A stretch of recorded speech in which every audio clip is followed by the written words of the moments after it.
Uy, kantuhan naman tayo. Mars, isa ka rin bang affiliate? Meron ako i-share sa inyo kung paano ko nakuha yung pag-approve.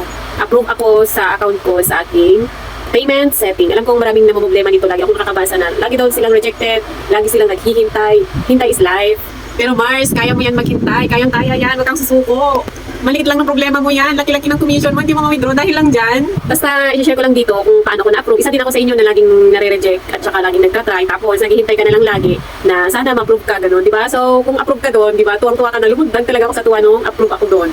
Dahil alam kong lahat ng affiliate sa Orange app na yon, tuwang-tuwa pag-approve sila sa kanilang mga payment setting. So ito na, ano nga bang ginawa ko, Mars? Ang ginawa ko lang naman dapat, yung kung ano yung info mo sa inyong Cbank account at saka sa account nyo sa inyong mga Orange app, tugma. Yung Cbank nyo, yung sundin nyo doon sa payment setting nyo. Halimbawa, kung ang pangalan mo is Maria Clara, ang nakalagay sa inyong Cbank, dapat yung din ang pangalan mo na ilalagay mo doon sa iyong payment setting. Wag na kung ano-anong pangalan dyan, o basta kung meron kang existing na pangalan, basta kung ano lang yung nandun sa inyong Cbank, yun ang inyong susundin sa Orange app na payment setting nyo. Kasi doon ako na-reject, guys. Nare-reject ako lagi dahil hindi ko alam. Di ba sa tuwing nag-notify, nag-email na may mali, kasi kaya nare-reject. Ayan, sinasabi naman niya na palitan mo, ganun. Meron siyang doon, kaya basahin niyo ng mabuti kung ano yung gusto niyang hingin. So, ayun lang, pinalitan ko dapat yung Cbank name ko, pareha sa aking payment setting. Huwag lahat, kung ano yung info niyo sa Cbank account, yung info na ilalagay niyo doon sa inyong mga payment setting sa Orange app. Una nang talaga, Mars, yung pangalan mo dapat. Huwag ka na maglagay sa iyong payment settings sa kung meron kang middle name. Huwag mo nang ilagay kung wala kang nilagay sa Cbank account, kung wala kang mga ganun.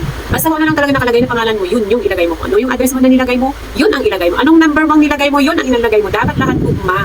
Kasi mga mare, para hindi kayo laging rejected. Ang sayang talaga ng commission nyo, ang lalaki. Sana all. Pero ako naman mga maris, barya-barya lang pero na-approve. Baka yun yung problema.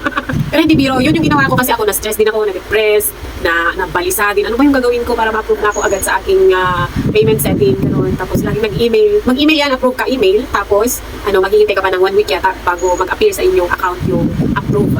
Yun lang, guys. Tapos dapat yung Orange app account, diba? Huwag na kayo maglagay ng money fines. Pag nagpapa-approve kayo, huwag yung maglagay ng fines or yung iba-ibang pangalan. Kung ano yung pangalan mo sa Cbank account, yun yung ilalagay mo sa iyong Orange app account. Kasi iba yung payment setting. Dapat, kung ano yung pangalan mo doon, yun nilalagay mo. Parang tatlo, ganun. Kasi yung last na bago ma-approve, yun yung problema. Hindi ko pala nilagay dapat Maria Clara. Yun din yung pangalan mo sa iyong Orange app na account. Kasi iba yung payment setting account. Diba tatlo dapat ang tingnan mo na dapat magtutugma ang mga yon.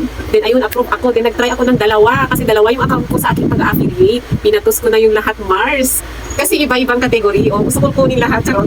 Ayan, so yung dalawa, approve naman ako. Yun yung ginawa ko para hindi, kung ano yung Cbank na gagamitin ko sa mga account, yun yung nilalagay ko lahat. Kaso isang Cbank, tatlong account approve. Ang kaso nga lang, isang account ko lang ang nakalink sa aking Cbank account. So pag dumating yung commission ko sa dalawang account, siyempre pag magpa-transfer ako, meron silang transaction fee na 15. Kaya ayan, hindi na muna ako nagta-transfer pag medyo maliit pa para naman sulit yung ating transaction fee. Kaya ikaw, Mari, yun lang yung tip ko. Di ba? Hapa-hapa ng sinabi ko, pero yun lang. Oo, yun lang. Rejected kayo.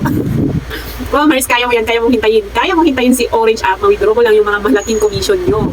Kasi nakatulula yung mga commission nyo, guys. Di ba? Sayang yun. Ang laki, no? Malaki pa yung commission nyo sa akin. So, sana nakatulong ako sa inyong mga pag-affiliate, sa inyong mga setting na yan. At sana ma-approve na kayo. And good luck. Good luck sa atin. Good luck sa 11-11.